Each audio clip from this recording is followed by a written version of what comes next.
ሌላው the philosophy of rehabilitation embrace as the person's right to choose its own ሌላው የዜጋ የምንረዳው አካል ጉዳተኛው ለሚደረግለት or ለሚደረገው የሪሃቢሊቴሽን ፕሮግራም ውስጥ አክቲቭ ሮል መኖር መቻል አለበት ነው።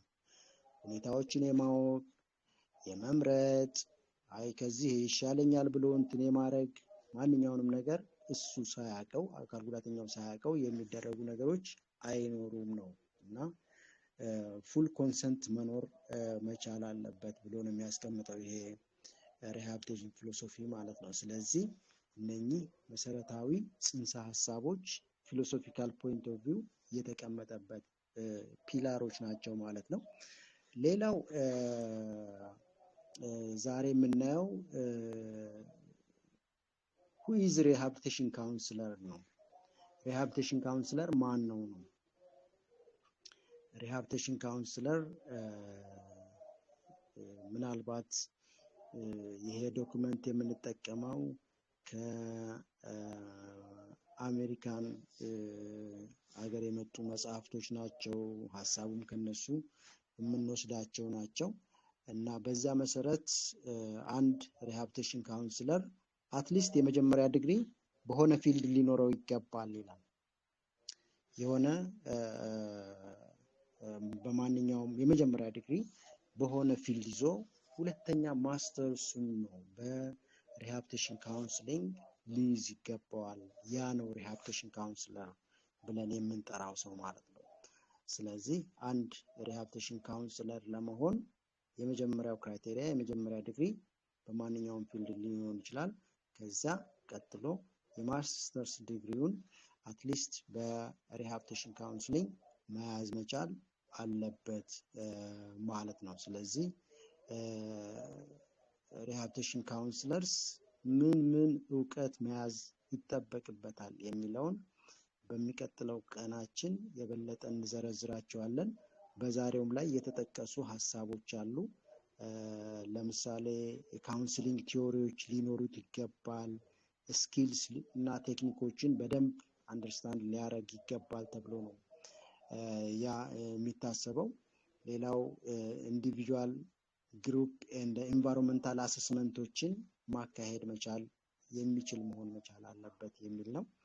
ሌላው ሳይኮሎጂካል ኤንድ ሜዲካል አስፔክትስ ኦፍ ዲዛቢሊቲን በደንብ መረዳት አለበት። ሳይኮሎጂካል የአካል ጉዳተኞች ላይ ያለውን ሳይኮሎጂ በደንብ መረዳት የሚችል እና ሜዲካል አስፔክቶችን ያለውን የዲዛቢሊቲ የሚያመጣውን ሜዲካል አስፔክት በደንብ የሚረዳ እና መሰል እንትኖችን መያዝ የሚችል መሆን አለበት ነው። ሌላው ፕሪንሲፕልስ ኦፍ ሳይካትሪክ ሪሃቢሊቴሽን ማወቅ ይጠበቅበታል ይላል እና የተለያዩ ማወቅ የሚገባቸው ነገሮች አሉ። ኬሪየር ካውንስሊንግ ሊኖረው ይገባል። ኬሪየር ካውንስሊንግ ማለት ስለ ስራ ሰዎችና ስራቸው አንድ ሰው በየት ቦታ ቢሰማራ የትኛው ላይ ኢፌክቲቭ መሆን ይችላል የሚለውን ማወቅ የሚችል ቮኬሽናል ኢቫሉዌሽን ኤንድ ወርክ አጀስትመንት እነኚህ በዚህ ኤሪያ ላይ ቴክኖሎጂካል አዳፕቴሽን እና በተጨማሪ ኢቲክስ ያለው ሊሆን ይገባል ይላል። ኢቲክስ ኢሹ ኤንድ ኢቲክስ ኢን ሪሃቢሊቴሽን ሰርቪስ ዲሊቨሪ በማንኛውም ሙያ ላይ ኢቲክስ ያስፈልጋል። በዚህ ሪሃቢሊቴሽን ካውንስለርም ኢቲክስ ያለው ጥሩ ኢቲክስ ሊኖረን ይገባል። የራሱ ፕሮፌሽኑ ራሱ ኢቲክስ ይፈልጋል። ለምሳሌ የክሊየንቶቻችንን ኢንፎርሜሽን ለሶስተኛ ሰው ማናስተላልፍ መሆን ይገባል። ሌሎችም ኢቲካል ኮንዲሽኖችን የሚቀጥለው ቀናችን ላይ የበለጠ እናብራራለን። አጠቃላይ ግን አንድ ሰው ሪሃቢሊቴሽን ካውንስለር ለመሆን በትንሹ እነኚህን ሐሳቦች የያዘ ወይንም እነኚህን ኤሪያዎች ላይ የበለጠ ያዳበረ መሆን ይጠበቅበታል። ያነበበ ያወቀ ተግባራዊ ያደረገ ቢሆን የተሻለ ነው ተብሎ ነው የሚታሰበው። በዚህ ጉዳይ ላይ የሚቀጥለው ሁለተኛው ቀናችን በዚሁ የበለጠ ተብራርቶ ስለሚቀርብ ብዙ ጊዜ አላጠፋም በዛሬው ላይ ማለት ነው። ኦኬ፣ በመቀጠል የምናየው how do communicate about people with disabilities ነው። ከአካል ጉዳተኞች ጋር በምንነጋገርበት ሰዓት በምንጽፍበት ሰዓት እንዴት ነው ኮሙኒኬት የምናደርገው ነው። ምንድነው how do communicate about people with disability ነው። እንዴት ነው ኮሙኒኬት የምናደርገው ነው። እንዴት ነው የምንጽፈው? እንዴት ነው ሀሳቦችን ሪፍሌክት የምናደርገው? በደንብ ጥንቃቄ ማድረግ ያስፈልጋል ነው እና አካል ጉዳተኞች ኮሙኒኬት በምናደርጋቸው ሰዓት በደንብ ሳይኮሎጂያቸው መጠበቅ አለበት ነው ሳይንሱም የሚለው። በተለይ የአሜሪካን ሳይኮሎጂካል አሶሲዬሽን የሚያስቀምጣቸው ህጎች አሉ። በዚህ ሰዓት የሚለው ምንድነው? ትኩረቱ ጉዳታቸው ላይ መሆን የለበትም ነው። ስንጠራቸው፣ ስንጽፍ፣ ስንናገር ስለ አካል ጉዳተኞች ጉዳታቸው ላይ ያተኮረ መሆን የለበትም ነው። በነገራችን ላይ እኔ ራሱ በአማርኛ ስናገር ያስቸግረኛል። እኔ ራሱ እንግሊዘኛው ይቀለኛል። እንግሊዘኛው ምንድነው? people living with disabilities ይላል። people living with እያልን እያስቀደምን መናገር አለብን እንጂ ትኩረታችን ትኩረት የተጎዱት ጉዳቱ ላይ ትኩረት አድርጎ መነጋገር ተገቢ አይሆንም ተመራጭ አይደለም። እንደ አሜሪካን ሳይኮሎጂካል አሶሲዬሽን ይሄ ስትረስ አድርጎ ያስቀምጣቸዋልና ስላይዶች ላይ አስቀምጫለሁ። ለምሳሌ ስንናገር person with visual impairment, people living with disabilities, person who has visual impairment and the like እነዚህ በማለት መግለጽ ይጠበቅብናል ነው እንጂ ትኩረታችን ጉዳቱ ላይ መሆን የለበትም የሚል ሐሳብ ነው ያለው እና ይሄንን ካልኩኝ እና እስቲ ደግሞ አሁን ሐሳቦችን እናንሸራሽር። በጣም ጥሩ። የዚህ ሪሃብሊቴሽንን ጉዳይ በስፋት እንግዲህ እርሶም ሄደውበታል። እንግዲህ የሚቀጥሉት ቀናት በስፋት የምንሄድበትና የምናየው ይሆናል። ግን አንዳንድ በገለጻ ውስጥ እንደው መብራራት የሚገባቸው ብዬ ያሰብኳቸውን አንዳንዶቹ ናቸው ያለውና ከዛ ውስጥ በጥቂቱ አንዱን እንኳን ልጥቀስ። በዚህ በአካል ጉዳተኞች የአካል ጉዳተኞች ችግር ወይም ደግሞ ያለብንን ተግዳሮቶች አስመልክቶ በሚገለጸው ሁኔታ ላይ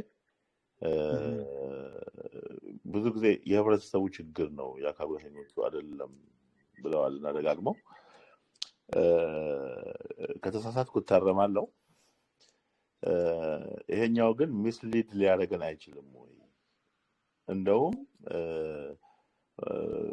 ይሄ አካል ጉዳተኛው ራሱ በራሱ የመብት ዙሪያ ላይ በቂ እውቀት አለመኖርና የራሱ ኮሚትመንት ውስንነትም ለችግሩ መባባስ ምክንያት ናቸው ብለን ከምናምንባቸው ነገሮች ናቸው። እኛ የአካል ጉዳተኛው ችግር የራሱ የአካል ጉዳተኛው የመንግስትም የህብረተሰቡም ነው ብለን እናምናለንና የመፍትሄም ሐሳቡ የሚመጣው ከራሱ ከአካል ጉዳተኛው ከመንግስትና ከህብረተሰቡ ሆኖ ሊዲንግ ሮሉን መጫወት ያለበት ግን አካል ጉዳተኛው ነው የሚለው እሳቤን አይጻረርም ወይ? እችን ነገር ማብራራት ስላስፈለጋት ነው እንትን ያልኩኝ። ሌሎች ተመሳሳይ ሐሳቦችን ማንጸባረቅ ወይም ሊዲንግ ጥያቄዎችን ማቅረብ የምትፈልጉ ሰዎች እጃችሁን ብታወጡና ብንሄድ ጥሩ ነው ይላለሁኝ። ዶክተር ይሄንን ከማለተው በፊት ለኔ ከመመለሰው በፊት ጥላሁንን ልጋብዘውና ጥላሁንን ትንሽ ብሎበት እንላለን። ጥላሁን እባክህ። አመሰግናለሁ ስቲፎ። በመጀመሪያ ደረጃ ያው የቀረበውን ነገር በጣም አደንቃለሁ፣ አፕሪሺየት አደርጋለሁ። በጣም አመሰግናለሁ በዚህ አጋጣሚ። እኔ ደግሞ ያው አንዳንድ ነገሮች ላይ በተቻለ መጠን ለአካል ጉዳተኞች ክብር መስጠታችን እንደተጠበቀ ሆኖ አንዳንድ ነገሮች ዲፋይን ስናደርጋቸው ደግሞ እንደዚህ የኛ ማህበረሰብ መጀመሪያውንም አካል ጉዳተኞች ላይ ተርሞችን መጠቀም ይቸገራል። ተርሞችን ደግሞ አንዳንዴ ፕሪሳይዝ ስናደርጋቸው እንትን ይሆናል። ለምሳሌ አንዳንዶቹ በዓለም አቀፍም ደረጃ ለምሳሌ ቪዥዋል ኢምፓየርድ የሚለው ወደ አማርኛችን ስንተረጉመው ችግር ያመጣል እንጂ ቪዥዋል የምትለዋ ቪዥዋል ምንም አማርኛ የሚገልጻት ነገር የለም። ይሄ በቴሌቪዥን ውስጥ የሚታይ ነገር ምናምን እና በራሱ ተርሙ ችግር የለበትም። ሌላ ነገር መጨመር አያስፈልግም።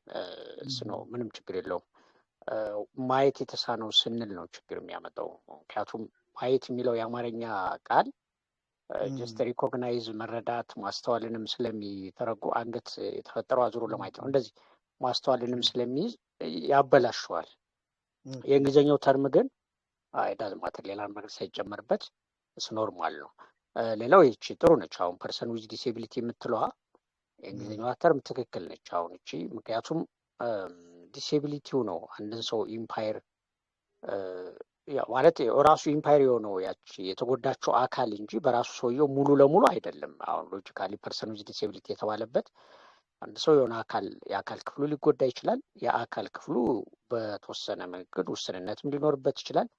አንዳንዴም ደግሞ ሙሉ ለሙሉ አይሰራም። ግን ሰውየው ግን አይደለም አይሰራም ወይንም አይችልም የምንለው እና ዲሴቢሊቲ ያለመቻል የሚል ነገር ስላመጣ የተጎዳውን አካል ለማሳየት ነው። ስለዚህ ፐርሰኑ አለ ኦኬ። ስለዚህ ዲሴቢሊቲ ደግሞ ያው አጋጥሞታል የሚለውን ነገር ለማሳየት ነው። ኦፍኮርስ እኛ አማርኛችን ላይ እንግዲህ አንጻራዊ ትርጉም ስላለ እነዚህ ኖርማል ራሱ ተርሞችን መጠቀም እስከተቻለ አሁን አካል ጉዳተኛ የሚለውን እኛ አግሪ ካረግ ነው።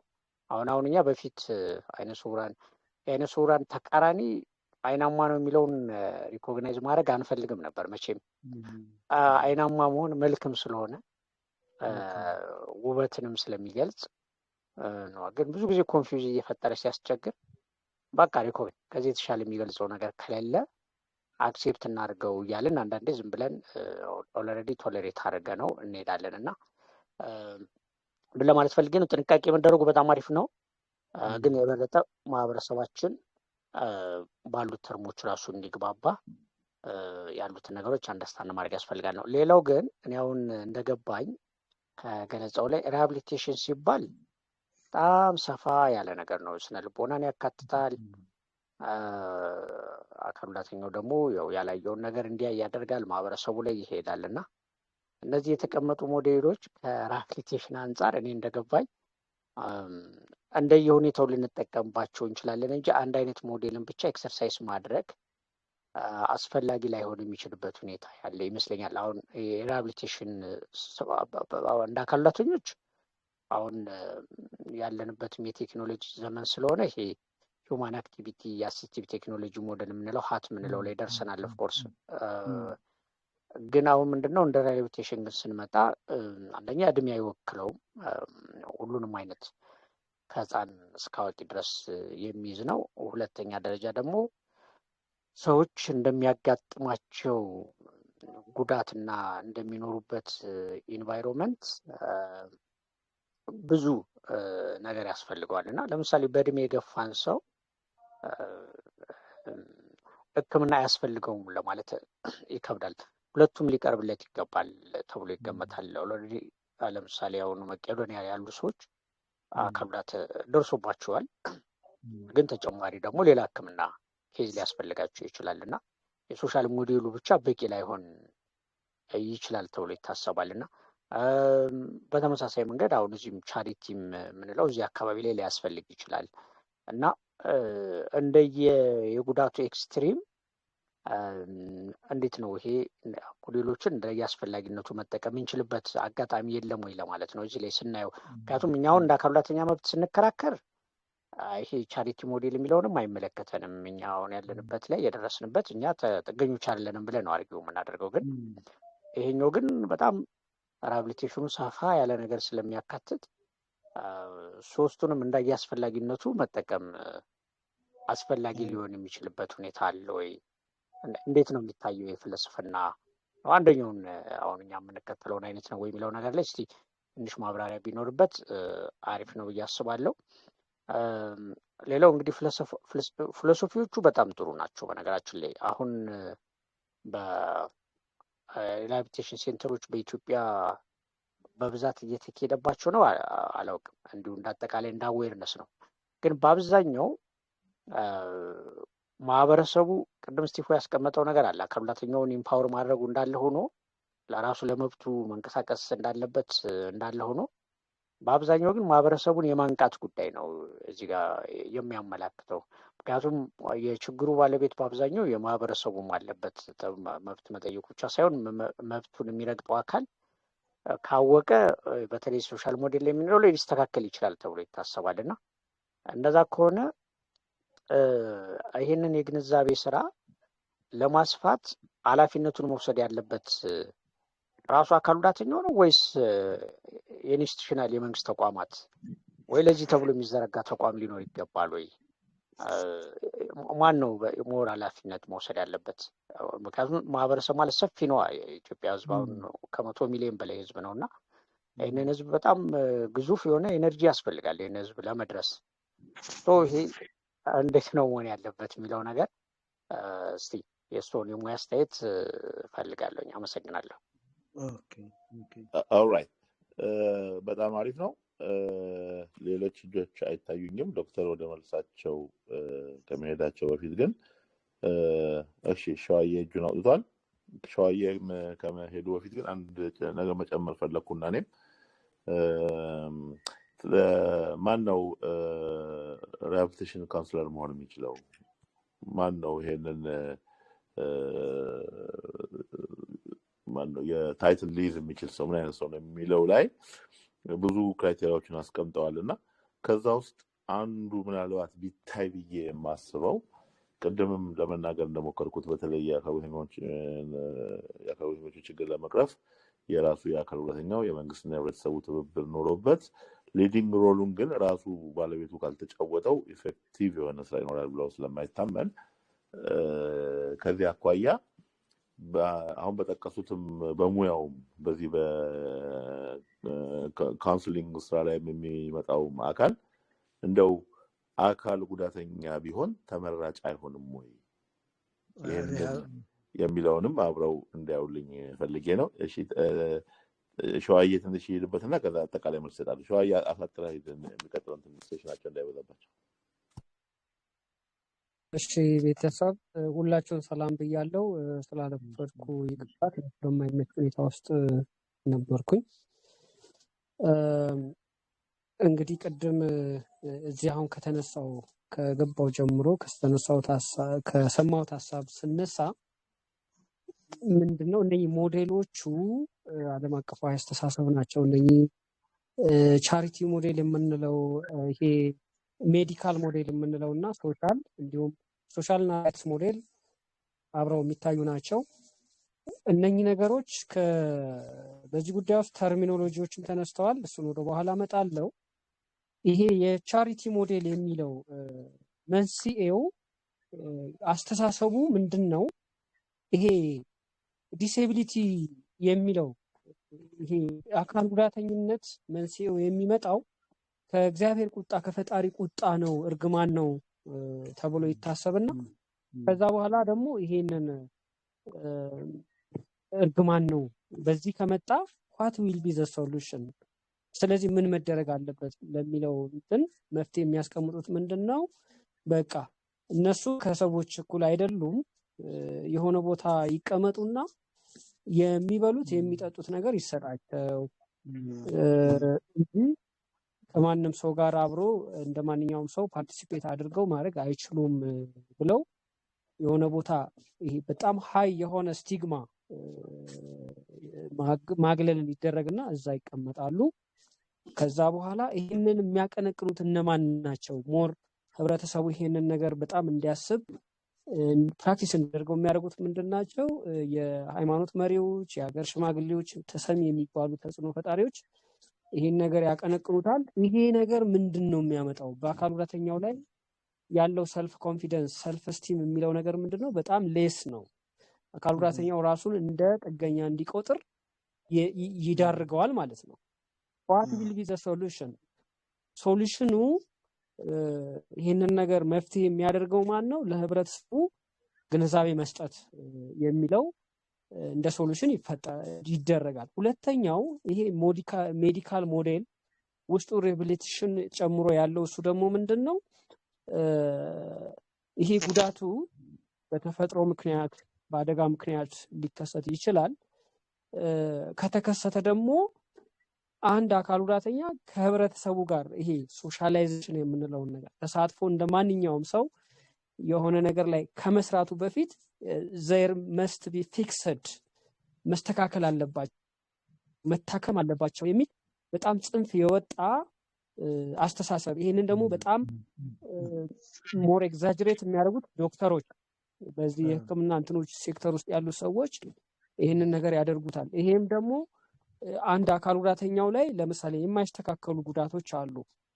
ያ ነገር ካልተስተካከለ we will be neglected ለብቻ ተቀምጠን ሶሻላይዜሽናችን በጣም ሌስ ይሆናል። ስለዚህ ሪሃቢሊቴሽን የሚለው ኮንሰፕት ራሱ የመጣው ከዚህ አስተሳሰብ ነው።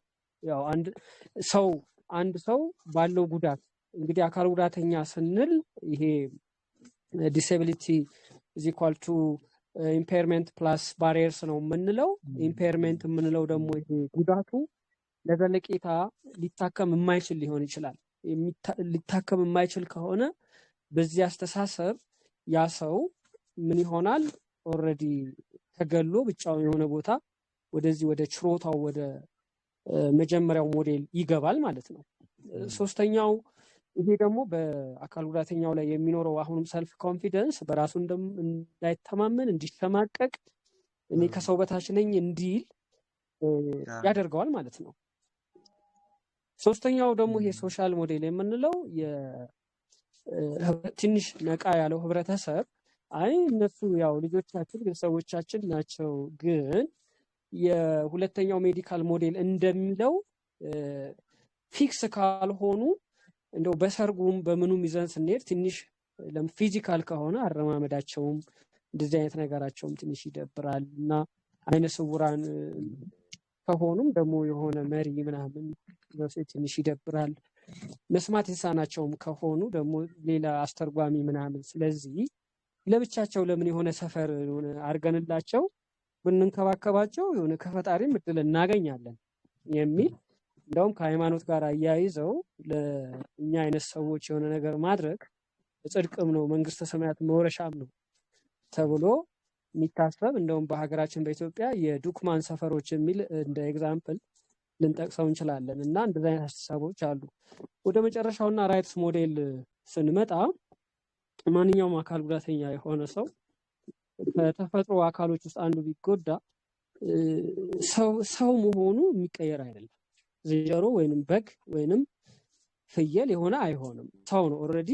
እጁ አይኑ የሆነ አካሉ ሊጎዳ ይችላል፣ ግን ስቲል he is human being ሰው ነው የሚሆነው። ስለዚህ እንደማንኛውም ሰው በማህበረሰብ ውስጥ ሁሉን ነገር መሳተፍ እንችላለን። ይሄን ለማድረግ ግን ባሪየርሶቹ ሊወገዱልን ይገባል። ባሪየርስ ስንል የአመለካከት ይሄ እነሱ አይችሉም ምናምን የሚለው ነገር ይሄ በግንዛቤን በምን ተደርጎ ህብረተሰቡን መገንዘብ አለበት። የአካባቢ ደግሞ ተግዳሮት ስንል እያንዳንዱ ትምህርት ቤቶቻችን፣ ጤና ጣቢያዎቻችን፣ እነኚህ ስንዝናና ሆቴሎቻችን እነኚህ አክሰሰብል ለሁሉም ምቹ ሆነው መሰራት አለባቸው። ሌላውም ደግሞ እንደ ሀገር የሚወጡ ፖሊሲዎች፣ ህጎች፣ መመሪያዎች በሙሉ ሰው ስለሆንን እኛ ደግሞ ቤዚክ ኒድ ከሚባለው አንድ ሰው ቤዚክ ኒድ የሚባለው 3 ነገሮች መጠለያ፣ ልብስ፣ ምግብ ሊያስፈልገው ይችላል። ለአንድ አካል ጉዳተኛ ግን 4ኛ ቤዚክ ኒድ ማለት አሲስቲቭ ዲቫይስ ሊያስፈልገው ይችላል። እሱ ተሟልቶ ፖሊሲዎች፣ ህጎች ተካተው ሊወጡ ይችላሉ የሚል ሰው ስለሆንን ይሄን እንጠይቃለን ማለት ነው። ይሄን ደግሞ የምንጠይቀው ሀገሮች በሙሉ ዩኤንሲአርዲፒ የሚባለውን የአካል ጉዳተኞች መብት ማስከበሪያ የሚለውን ወደ 52 አርቲክሎች ያሉትን ለምሳሌ ኢትዮጵያ ሀገራችን ፈርማለች። ከፈረመች ደግሞ ይሄንን ጉዳይ ወደ ተግባር የመቀየር ግዴታ አለባት ማለት ተስማምታለች። ሁለተኛ ሰስተነብል ዴቨሎፕመንት ጎል የሚባለውን የአጀንዳ 2030 የሚባለውን እዛ ውስጥም ሀገራችን ትንብላለች። ስለዚህ ራይትስ ሞዴል የሚባለው ይሄ ነገር እንዲከበርልን ሁላችንም በዚህ ነገር ውስጥ ከተፈረመ ይሄን ነገር መሄድ አለብን። ብለን ለመብታችን እንጠይቃለን ማለት ነው። ይሄን የሚጠይቀው ማን ነው ስንል እኛው ራሳችን የአካል ጉዳተኞች ማህበረሰብ የሆነው ሁላችንም እንድንጠይቅ ይገባል የሚል እይታና ቪው አለኝ። ተርሚኖሎጂ የምትለዋ ግን በመጨረሻ አንድን ሰው ለምሳሌ ሽባ ብለህ አንድን የእግር ጉዳተኛ ወይ የእጅ ጉዳተኛ ብለህ ስትናገር ይሄ ተርሚኖሎጂ ሽባ የሚለው ቃሉ ሳይሆን ከዚህ ጀርባ ያለው የማይችል ምን መፈጸም መከወን የማይችል የሚል ስነ ልቦናዊ አእምሮአዊ መልእክት አለው በህብረተሰቡ። ሶ ተርሚኖሎጂዎቻችን የአካል ፊዚካል ከሆነ ፊዚካል ዲስኤቢሊቲ አይነ ስውራን የምንለው አይናቸው እንጂ በልቦናቸው ምንም መከወን የማይችሉ የሚለውን ነገር ለመቅረፍ እነኚህ አባባሎችና ቃሎቻቸው እንዲቀየሩና በትክክለኛ ወርድ እንዲተኩ እንጠይቃለን፣ እንታገላለን የሚለውን ኮንሰፕትና አይዲያ አለን። እንደው ከረጅሙ ባጭሩ ይሄንን እንደው ልል የምችለው እንግዲህ የተሳሳትኩት ነገር ካለ አርማችሁ እንድትወስዱት ነው። ቴንክ ዩ። በጣም ጥሩ።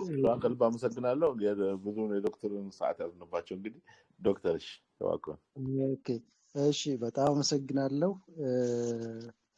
መጀመሪያው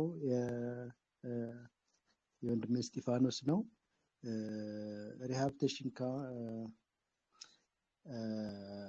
ሶሻል ሞዴል ላይ መጠቀማችን ወይም ስትረስ ማድረጋችን የዋናውን ሮል መጫወት የሚገባውን አካል ጉዳተኛውን ሮል አይቀንሰውም ወይ የሚል ሀሳብ ነው የተረዳሁት። እና እኔ እነኚህ ሞዴሎች እኮ ያው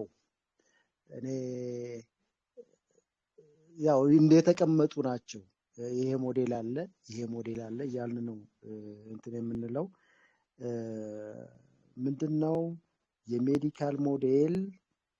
ቅድም እንዳላችሁት ትኩረቱ አካል ጉዳተኛው ጋር ያለው ችግር ስፔሻሊ ፊዚዮሎጂካል የሆነ ጉዳት ካለ ፊዚዮሎጂካል የሆነ አስፔክት አይደንቲፋይ አድርጎ ትሪት አድርጎ የሚሻሻል ከሆነ ወደ ማህበረሰቡ የማካተት ካልሆነ ግን ነግሌክት አድርጎ ሰግሪጌት አድርጎ የማስቀመጥ ነገር ነው ያለው የሜዲካል ሞዴል ላይ። እና ስለዚህ ከዚህ ጋር የምናየው ሜዲካል ሞዴል ላይ ችግር ያለው አካል ጉዳተኛው ጋር ነው። ያንን ዳያጎናይዝ አድርጎ ትሪት አድርጎ የማከምና የማብቃት ሁኔታ ነው ያለው። ትሪት የማድረግ ነው ያለው። ካልተቻለም እንዳልኩት ነው። እና የሶሻል ሞዴሉ ግን ችግሩ ያለው አካል ጉዳተኛው ጋር ሳይሆን ማህበረሰብ ውስጥ ያለው አክሰሰብል ያለመሆን ነገር ነው። አክሰሰብል ተደራሽ አለመሆን። ለምሳሌ በኢትዮጵያ ውስጥ በጣም ትልቅ ደረጃ የደረሱ ከአካል ጉዳት ጋር የሚኖሩ ወንድሞቻችን አሉ። ለምን ሆኑ እነኛ ሰዎች?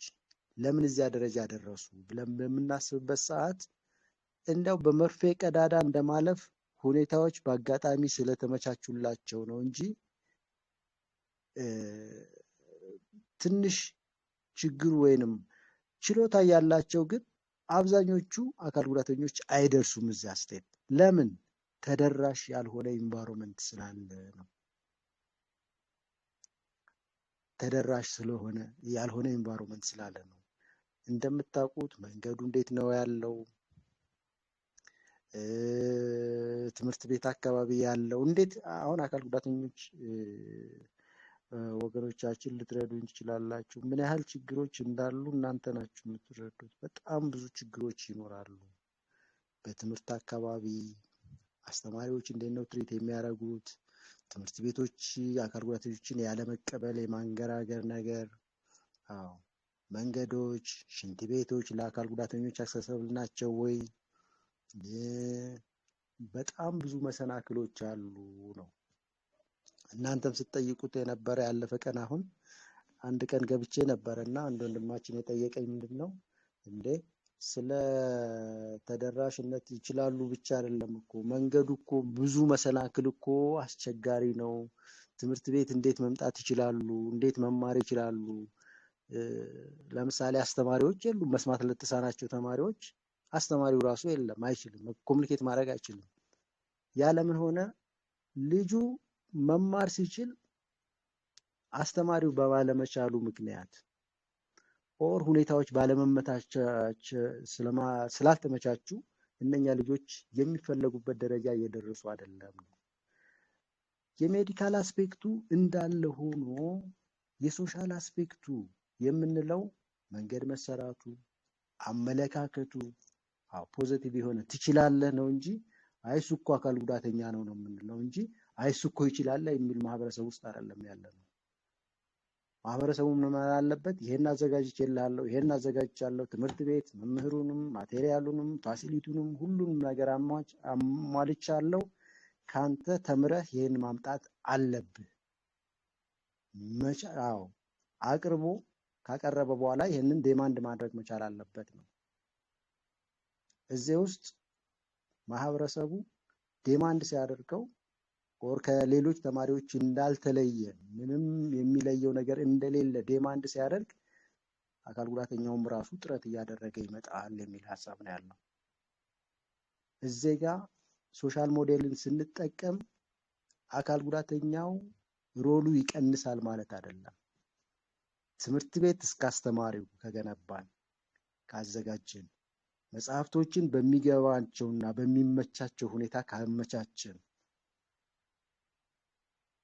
አካል ጉዳተኛው ሮሉ የበለጠ እየበለጸገ ይመጣል ነው። አስተዋጽኦ እየበለጠ እየዳበረ ይመጣል ብዬ ነው የማስበው። ስለዚህ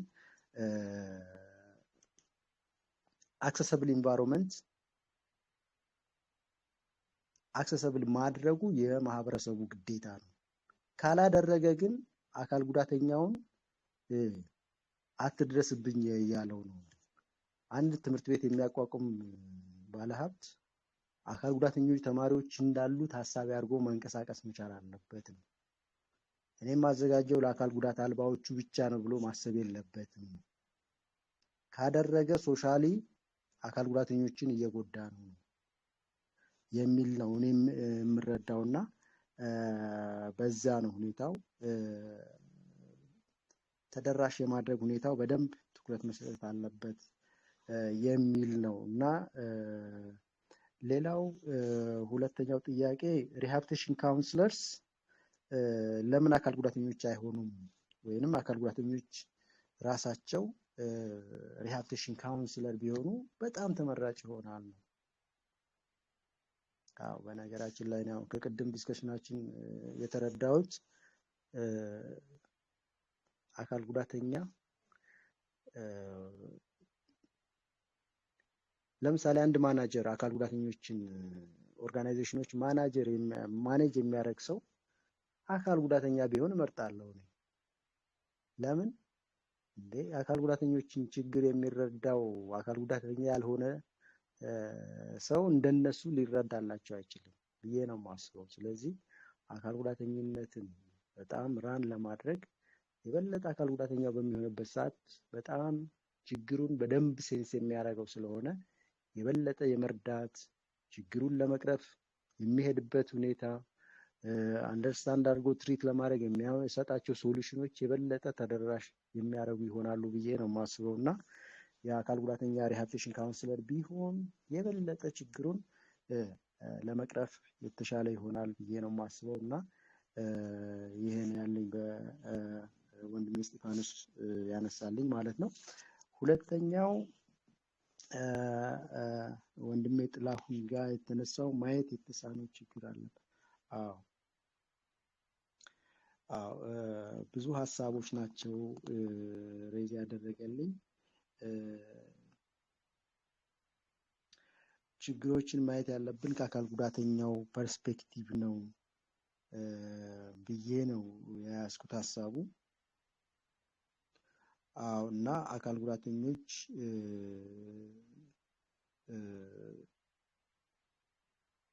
የጥላሁን ሀሳብ አንድ ጊዜ ባጭሩ እባክህ ልታስቀምጥልኝ ትችላለህ?